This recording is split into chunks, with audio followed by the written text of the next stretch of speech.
Actually, that I can't say. I've never taken that kind of forensics class where you just track people through phone numbers and stuff. I think you can, but again, I've never taken the class, so I'm just gonna bitch about the stuff I have myself taken. Her fiancé is one Mark Stock, a taciturn fellow with a physique worthy of a Greek sculpture and just about as talkative. Frankly, he has the personality of a doorstop and the artistic taste of a hillbilly. Forgive my candor. The man does have his admirers. He's an ex-baseball player of some kind, from the minor leagues, I believe. As I said, he was here with Rachel when I left, but when I returned, she was alone, undead. Yes, they were having an argument about the art, which was unusual, as Mr. Stock had never expressed an opinion from the beginning. Now he was making a stand. He said it was foolish to make such a fuss, and the wedding could easily go on without these silly pieces. But Rachel wasn't having any of that. In Mr. Stock's words, he can sound rather shrill for such a strapping specimen of masculinity. He said Rachel had become unreasonable and out of control over the artist not showing up. And, well, honestly, he had a point. She did have that side to her. Understand, I was very fond of Rachel, but frankly, some of the invective she hurled was directed not just at her fiancé, but, if you can imagine, at me. Fortunately, a truce between the betrothed had come to pass before I had to leave. They were even, shall we say, affectionate. I felt comfortable enough leaving them alone. The storm had blown over, and they were like lovebirds again. To me, Mark Stock would be an enigma if he had a higher IQ. During their tiff, he seemed cold, emotionless. He's one of those passive-aggressive types who occasionally erupt, but in a strange, distant way, unleashing a torrent of abusive language, but delivering that invective in a controlled, cruel manner, seemingly devoid of any feeling. You mean like how you give your performance in this game, Mr. Voice Actor? I'm sorry, but like I said, the voice acting in this game is terrible. Even, I think that's the same people who did the cast of the show. The voice acting is just terrible, and the audio quality is really bad. My microphone that I spent $30 on has more quality than this game. I'm sorry. They visit Vegas frequently, weekend getaways, on which they invariably stop by my gallery to do business. Rachel did so love art. What was the question? No, I have no address. They flew in for their wedding, and I have no idea at which hotel, though it will certainly be one of the pricier ones. Yeah, because you know how much money artists make. Believe me when I tell you it's not a lot. Oh, I can tell you it's a disaster. That's one of our most valuable pieces. Hawks are a specialty of Mr. Milton's, and that's a signature work. Any Milton collector would kill to... excuse me, that was an unfortunate burst of hyperbole, but I can say with no exaggeration at all that the perch predator is an expensive item indeed, and I'll be calling my insurance agent as soon as we're done here. Do you have a photo of that missing statue? Standard operating procedure in the art game. I'll be glad to get it for you, though I'd appreciate its eventual return. Insurance, you know. Yay, we have thing. Be my guest. Yay. Alright, let me examine the shoe. Yes, there it is. Luminol. Yes, I've used Luminol. I've actually never heard of Luco Crystal Violet. Wait, have I? I don't believe so. They're the same. They're basically the same exact thing, and you can use them both interchangeably. This one says revealed latent or washed blood, blah blah blah.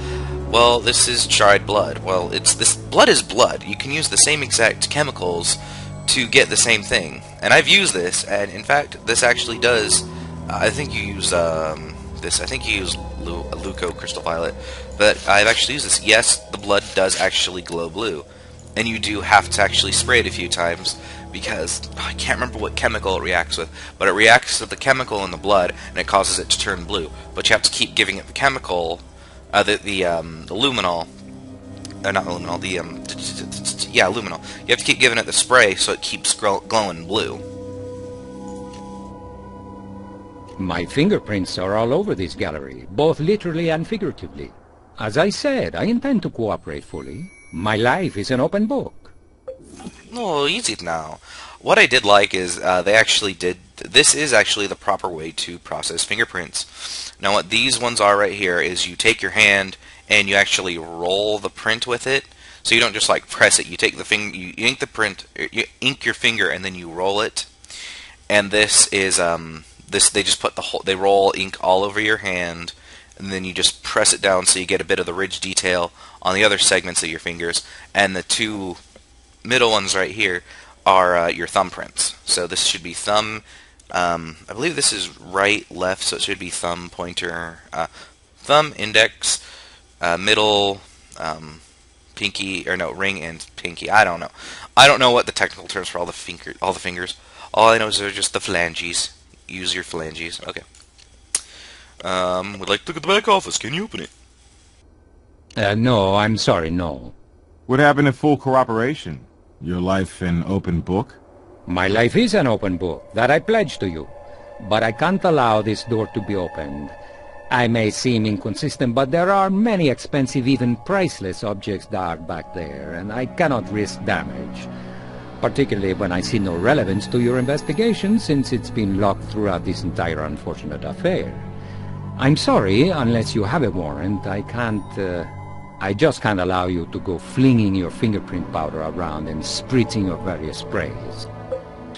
That is actually correct. If a suspect, a person at a crime scene says, no, you can't come in without a warrant, they actually do have legal right to say, you can't do it, and then the CSI people, or well, just whoever, does have to go to they have to get an affidavit, and they have to get that affidavit signed by a judge to get their warrant. So, that is actually correct. They either have to get the warrant to search, or they actually have to get full cooperation of the owner. But they always want to go full cooperation of the owner first, because, it's also easier.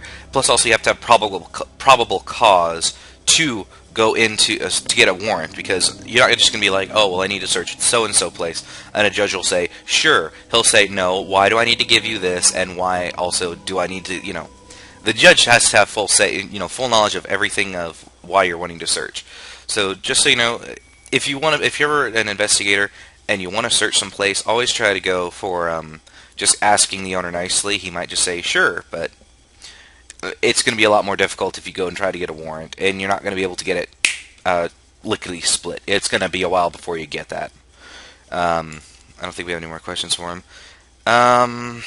Let's see. Hey, do you need a hint? No, shut up, Warwick. Oh, you didn't even give me a hint. I'm just going to check the body one more time, then we'll go to the morgue and we'll go places and process the evidence and everything. Oh, and just so you know, I actually never said this.